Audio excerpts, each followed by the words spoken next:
जरूरत से ज्यादा सरल मत बनो। धोखे से बचने का पाठ। आज की कहानी आपको यह सिखाएगी कि खुद को धोखे से कैसे बचाया जाए। अक्सर देखा गया है कि भावनात्मक रूप से कमजोर लोग दूसरों के द्वारा ठगे जाते हैं। संवेदनशील और दयालु लोग दूसरों के शोषण का शिकार बनते हैं और बदले में केवल धोखा पाते हैं। तो क्या इसका मतलब यह है कि व्यक्ति को भावनात्मक नहीं होना चाहिए या दूसरों पर भरोसा नहीं करना चाहिए? क्या उसे दूसरों की मदद से बचना चाहिए? क्या दयालु और संवेदनशील होना गलती है? दयालुता इंसान की एक महत्वपूर्ण विशेषता है। यहाँ तक कि प्रेम, जो एक भावना है, गहरी आध्यात्मिक साधना का रूप है। असली चुनौती यह है, कोई व्यक्ति दयालु और संवेदनशील बना रहे, फिर भी यह सुनिश्चित करे कि लोग उसका शोषण न करें। एक दिन एक युवक जंगल में गुस्से से पेड़ों पर घूंसे मार रहा था। उसके हाथों से खून निकल रहा था और वह बहुत परेशान लग रहा था। पास के झरने में स्नान करने आए एक साधु ने इस युवक को देखा। चिंतित होकर साधु चुपचाप उसे देखता रहा। सोच रहा था कि कहीं युवक खुद को नुकसान न पहुंचा ले।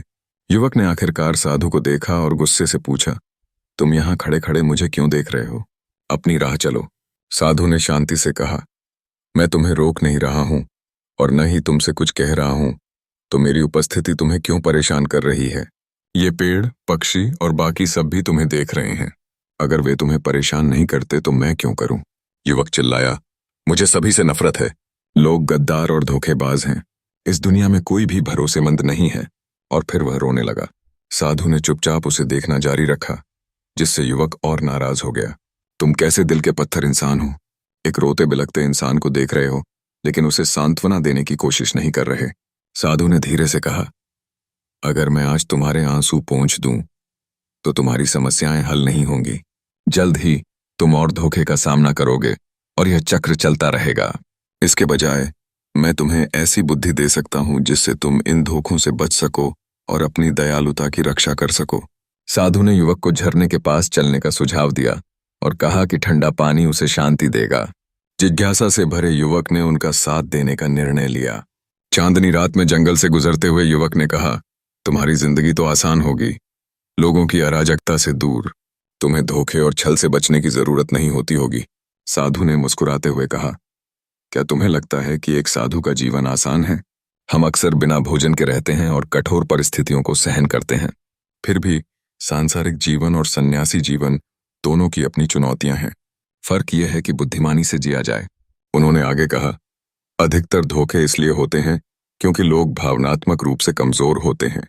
अन्य लोग उनकी दयालुता का लाभ उठाते हैं। कभी किसी को यह महसूस मत होने दो कि तुम भावनात्मक रूप से कमजोर हो। अंदर से दयालु और संवेदनशील रहो, लेकिन बाहर से ताकतवर दिखो। साधु ने कुछ महत्वपूर्ण बातें समझाईं। जल्दी भरोसा मत करो।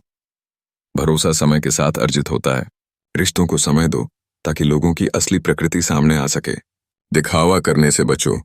अपनी संपत्ति या भावनाओं का प्रदर्शन गलत लोगों को आकर्षित कर सकता है, जो तुम्हारा शोषण कर सकते हैं। सोच समझकर मदद करो। जब दूसरों की मदद करो, यह सुनिश्चित करो कि वे बदले में कुछ दे सकें, या अगर मदद का बदला न मिले तो तुम्हें नुकसान न हो। जब तक वे झरने के पास पहुंचे, युवक शांत हो चुका था। ठंडे पानी से नहाते हुए उसने अपनी परेशानियां हल्की महसूस की।